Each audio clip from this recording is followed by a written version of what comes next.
Hey guys, and welcome back to another video. My name is Tom and this is Tom's Toys 95. Now, I am a part-time eBay reseller as well as a video game collector, and I enjoy my video games, and while I was working today I decided to watch the Nintendo Direct, which was specifically for the Nintendo Switch 2 console, which we now know is open for pre-orders on the 9th of April and it is releasing on June the 5th, 2025. Now, we don't know the UK price yet, but it's rumoured that the American price is going to be $449, which with their tax and stuff will make it nearly $500. So in the UK it will probably be about £450, which is quite expensive.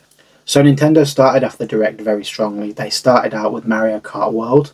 Now this is a brand new open world, yes you heard me right, open world Mario Kart game, and it's got a whole host of new mechanics as well. So I noticed that they got wall riding as well as grinding and some other features such as like a dynamic weather, so the weather will change as you drive throughout the maps. And there's also a cool mode where instead of having the 4 Grand Prix races, it's kind of like one big race and there's 4 sections and you kind of seamlessly go from one track to another until you complete all 4. And then there's also a knockout mode where it's essentially a race to the finish line to see who can win and get there first. But if you don't get there or get past checkpoints in a certain time limit, then you will be eliminated. So the new Mario Kart World will be a launch title for the Nintendo Switch on the 5th of June. It also allows Nintendo Switch Online access for you to race online, but also with your friends, and that's where the free roam capabilities come in. So you can free roam around presumably an island in the game, and your friends can join, and you can park up, have a chat, and you can go away and do a race. Now, this kind of flows on nicely to a new peripheral that Nintendo dropped, which was the Nintendo Switch camera. Now this comes on a base with a sort of tall black stick with the little ball camera on top. It looks a bit weird and a bit wacky compared to a typical webcam camera that they potentially could have used, maybe like the PS5 style, and the quality of the camera didn't look all that great either. Now this capability allows you to share your screen and your friends to see yourself via webcam while you're playing and while you're racing. Mario Kart World and other games as well will implement this feature, I'm sure, too. Now this microphone is available on launch. Now I don't think they released a price for this. I'd imagine it'd be about £50 though in Nintendo, but as I said, the quality didn't look that great. So then we move on to the Joy-Cons and the new features. So the SL and the SR buttons are bigger. The analog sticks are a bit wider as well. They are now magnetic instead of on the rails as they were before. And you can use it as a mouse, which is no surprise, as we kind of saw that in the teaser trailer. But there is kind of a mystery C button on the controller, and that has now been announced as a group chat feature and a screen share option. So you can join a chat with your friends and share your screen, and if you've got the Nintendo Switch camera as well, you can plug that in and they can see you as well as the screen, which is pretty cool. However, one thing that was really funny was that the frame rate was so bad. So the actual frame rate of the person's screen was great, normal quality, and your friend's screens were like 10 frames a second, which tells me and suggests to me that that is the frame rate, which is pretty shocking. Then from there we kind of moved on to the Nintendo Switch 2 specs, and it kind of was a bit ironic because it went from 10 frames a second on the video sharing option to the Switch is capable of running 120 frames a second, which is pretty impressive. Now in the handheld mode there is surround sound audio.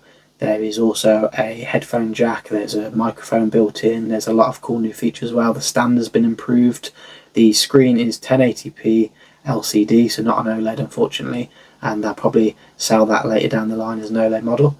But there's some pretty cool new features. So the main talking point, as I think I mentioned already, is the 2 USB ports. So there's one at the bottom and one at the top, and the idea for the top one is either when you're playing in docked mode and you use a new sturdier stand, you can plug the Type-C in to charge it, or you can use it to plug in your new Nintendo Switch camera accessory.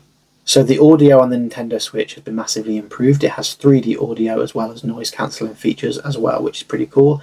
And they've also upgraded the storage from 32GB to a whopping 256GB, so it allows you to store many more games on there. I think personally for me with the Switch 1 you could store a lot of stuff on the Switch if it was first party Nintendo games, as most of their games all fit on a cartridge, whereas the third party games, I believe they could possibly buy like cheaper cartridges that have less memory, and therefore they had to have some sort of online download feature, and that's when you need to buy the memory cards, which kind of moves on nicely to that, is they are getting rid of the micro SD cards from the Switch 1 and they are no longer compatible on the Nintendo Switch 2. So they now have something called a micro SD Express, and presumably it just runs a bit quicker and is a bit more powerful, but you can only use that one on the Switch 2 console. So they also showed off the new Nintendo Switch docking system as well, and this actually has a built-in cooling fan, which is pretty cool. So obviously it'll keep the Switch nice and cool and won't overheat. So the dock is also capable of outputting 4K onto your TV, so the handheld mode is 1080p as on the Switch 1, but then it docked you can have up to 4K, which is great. And they also announced that games can run 120 frames a second, so 4K, 120 frames a second. That sounds sweet to me. So the second game that they announced, or I want to say game, it's more of like a tech demo, is a bit like Astro Bot on the PS5, except you have to pay for this one. They didn't say how much, but they said it would be a paid download, and this was called Welcome Tour. So essentially, it showed off the Nintendo Switch controller, and you are a tiny little person on top of the controller, a bit like Astro Bot in the PS5. And you can go around and explore the controller. There's some features you can interact with, and it'll tell you potentially how it was made or what the feature does and how it's been implemented. So you can learn about the console, and there's also a range of mini games in there as well by the looks of it. So it looks like it might be quite a fun party game, but the actual aspect of just exploring the console looks a little bit boring, and I'm not sure I'd want to pay for that. So Nintendo then announced the Pro Controller 2, so it kind of adds the features that the new Joy-Cons are going to have. So it has the C button for the group chat and sharing, and it also has a couple of triggers on the back of the controller which you can map to your liking as well. So you can have like crouch and jump on the back of the controller, which is pretty cool. So from there, they then announced the release date of the console, which was the 5th of June 2025. Now pre-orders are open from the 9th of April. They also said the Switch 2 will be capable of playing up to 3 types of games. So it's backwards compatible with some Nintendo Switch games. It also plays Nintendo Switch 2 games. And the third one is the Nintendo Switch 2 Edition games, which are essentially compatible with Nintendo Switch 1 and Nintendo Switch 2. But in order to get the Nintendo Switch 2 version or the Nintendo Switch 2 Edition, you have to upgrade the game via the Nintendo eShop. And I don't know whether these will be physical releases or download only, but you'll need the original game for the Switch 1, and then you pay for an upgrade. Now these can include higher resolution, better frame rate, and additional game modes. You can now transfer your save data as well directly from a Nintendo Switch 1 to a Nintendo Switch 2, and you can just link it quite seamlessly and transfer all your data over, which is handy. So then they released two new Zelda games, and they are upgrades of Breath of the Wild and Tears of the Kingdom. So these have higher resolution and increased frame rate, and they are Nintendo Switch 2 versions of the game. But it also includes a new app called Zelda Notes, which you can download presumably from the Play Store and the App Store. And on there you can go onto the app while you're playing the game, and it will give you hints and game tips, but also any creations that you make within Tears of the Kingdom you can transfer to your friends via the Nintendo Switch Online. So if you make a really cool creation, you can send it over and they can just take it and put it in their game. And that is all done via the Zelda Notes app. So Kirby's Forgotten Land was the next game on the list, and this includes an extra DLC, which is a bit like the Bowser's Inside Fury on the Super Mario 3D World game. So that one also comes with increased resolution and a better frame rate, but it also has this DLC as well. So then they showed off Metroid 4, which we knew was going to come to the Switch 2 anyway, but that was 4K and 120 frames per second. You can play 1080p 120 frames or 4K 60, which is pretty impressive. From there, the least underwhelming one was the Pokemon ZA game is coming to the Switch 2, which is pretty cool, but there was no new features or anything spectacular. It's just increased resolution and frame rate for the Switch 2. From there then the games started coming thick and fast, and we got a hell of a lot of games. So the first game is called Drag X Drive, and it essentially is Rocket League but wheelchair basketball. So instead of rocket cars you've got wheelchairs, instead of football you've got basketball, and you use the new mouse controls on the Joy-Cons to control the wheelchair and shoot the basketball. Now don't get me wrong, it looks quite a cool fun game, but they spent quite a lot of time on this one. Now I don't know if this is a Switch exclusive, I assume it is because of the controllers. So we then saw that Elden Ring is also being released on the Switch, and that is a From Software game that's being ported over, and it did say it was some sort of Ultimate Edition, so it probably comes with some DLC or some bonus content as well for the Switch. So there's so many games that came after this, I'm going to have to use my laptop in front of me just to double check that I've got them all right and I've got them all in order. But from there we had Hades 2, which I think has previously been announced already, but that was confirmed coming to Switch as well. We then had Street Fighter, which is also coming to the Switch with some amiibo support. So I think there's 3 new amiibo characters which are coming over, so kind of confirms as well that the Switch 2 will be using amiibos. Now I know it's backwards compatible with the Switch 1, so I'd imagine that it would have had amiibo support anyway, but it's confirmed that the amiibos will be carrying on into the Switch 2 lifecycle. From there was a new game called Daemon X Machina, which was kind of like a robotic, futuristic RPG type game.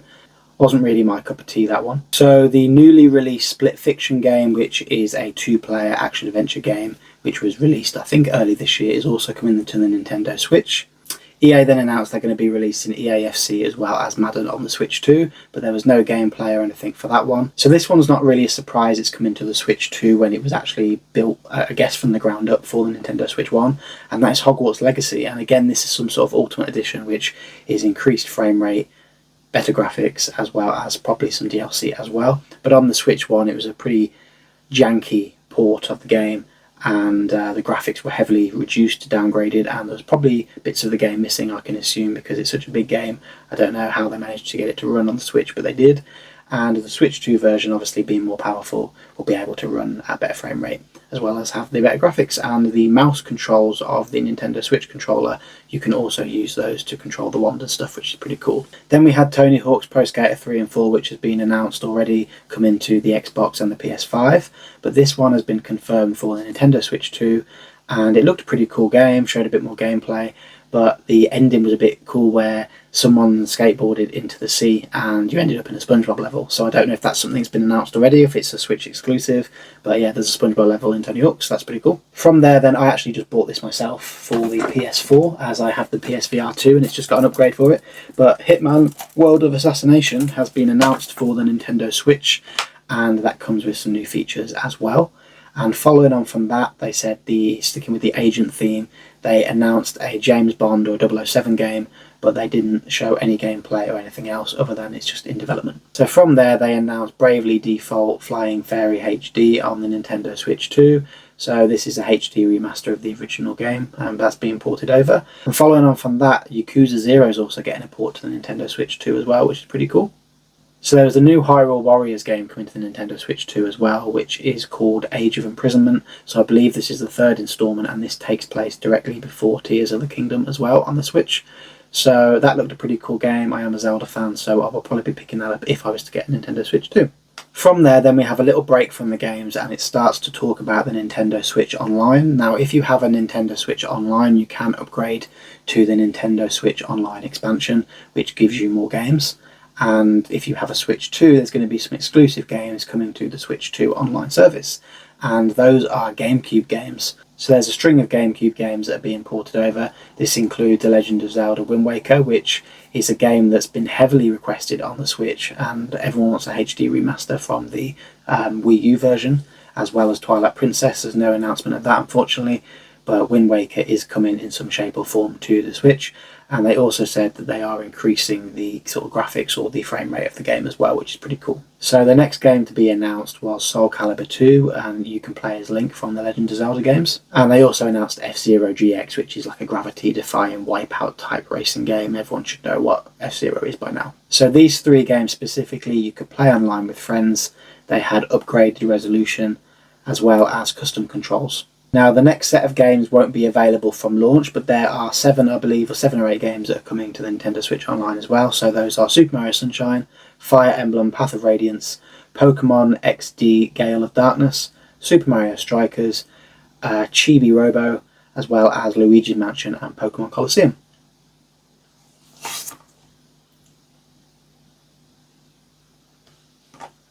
So, of course, in typical Nintendo style, there's another peripheral that you have to buy, and that is a wireless GameCube controller if you want to play the... Now, in typical Nintendo style, there is another peripheral which you can buy, and this is optional, but you can buy a classic GameCube-looking controller that is wireless for the Nintendo Switch 2. Now, it has a microphone built in, I believe, to the top, as well as the C button, so you can share and do all the game chat stuff. But that is a wireless controller in the shape of an original GameCube controller, but you have to have a Nintendo Switch Online subscription in order to buy that controller. and no doubt that will sell out and be very expensive on eBay. That controller will also be available day one. So in typical Nintendo style, they then announced a new controller peripheral, which was a wireless GameCube controller. So this comes with a whole host of new features. So it comes with the C button, you've got new trigger buttons on the back, as well as a headphone jack as well. Now, of course, the controller is also wireless, but the only catch for this is you need to have a Nintendo Switch online subscription in order to purchase it, which this was the same thing that happened with the N64 controller and previously the NES controller. But that will also be available day one on the Switch launch. So from here, the games really do come thick and fast, and I'm going to have to read these out of a list because there's no way I'm remembering all these. So some of them do have release dates, others don't, so I'll read them out as I go. So they started off with Deltarune Chapters, which is an Undertale spin-off game, and then Gearbox came out and announced that Borderlands 4 will be available on day one when it is released on the Nintendo Switch 2. So the next game was Civilization 7, which gets a Switch upgrade, as well as being released on launch day. So following on from Gearbox's announcement that Borderlands 4 will be coming to Switch day one, 2K then came out and said that WWE 2K as well as NBA 2K will be coming to the Switch 2 as well. So the next segment was a little weird, and I may have missed a few bits because when I was watching it live, the live stream froze and crashed, and I think we missed a couple of games, so I did try and watch it back, but then it said the live stream is unavailable once it ended, so there might be some things I missed or things that are being clear. But there was a 4-player survival game which was called Survival Kids, and you are essentially just stranded on an island, and it's like a 4-player co-op game, and presumably you have to do mini games and teamwork to survive on the island. Now while that was going on, it kind of froze, and it was saying other games' names while it was showing gameplay for this game and vice versa, so there was a little bit of confusion going on in the chat there, what actually was happening. But following on from that, they then announced that Dodge Roll is coming to the Switch 2, a game I've not really heard of. We've then got Star Seeker Astroneer Expeditions. So a pretty cool one was Cyberpunk 2077 is getting a Switch 2 release as well, and that is in the form of the Ultimate Edition, which again presumably comes with some DLC. Gungeon 2 was also announced, as well as Final Fantasy VII Remake Intergrade. Kunitsugami Path of the Goddess is also coming later in 2025, as well as Hollow Knight Silksong, which again only has a release date of 2025. From here then, Story of Seasons Grand Bazaar, that's coming August 27th, 25. Goodnight Universe is coming in 2025, as well as 2 Point Museum. Witchbrook was another game announced for holiday 2025. Puyo Puyo Tetris 2 is also being announced for the Switch 2, and that is coming on launch day, as well as Rune Factory Guardians of Azuma, that's also a launch day title. So the next game, Marvel Comic Invasion, is coming in 2025 as well, and I believe that was announced for the Nintendo Switch last week. Star Wars Outlaws is another cool one that has been announced, and that's also got no release date other than 2025.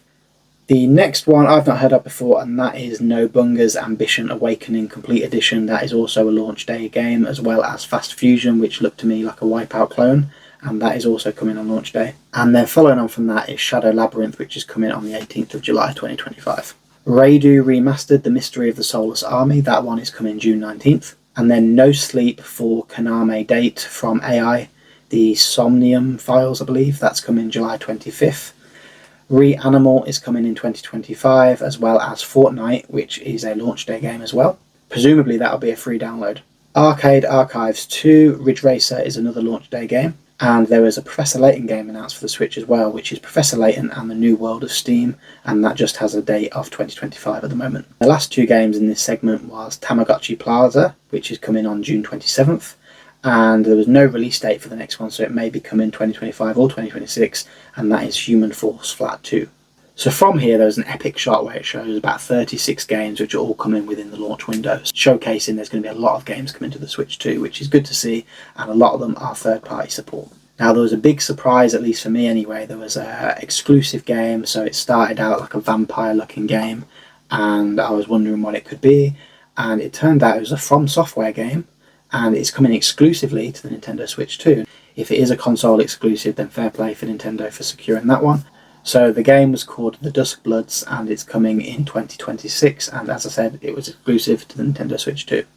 So the last 2 games that were announced then was 2 Nintendo exclusives, and they're both Nintendo IPs, and unfortunately no big Zelda game or anything like that announced. We were spoiled with Mario Kart, I think, but we got a brand new Kirby game. Now this is Kirby Air Riders. Now I don't know if this is like a remaster, overhaul, remake, or whether it's a completely separate sequel.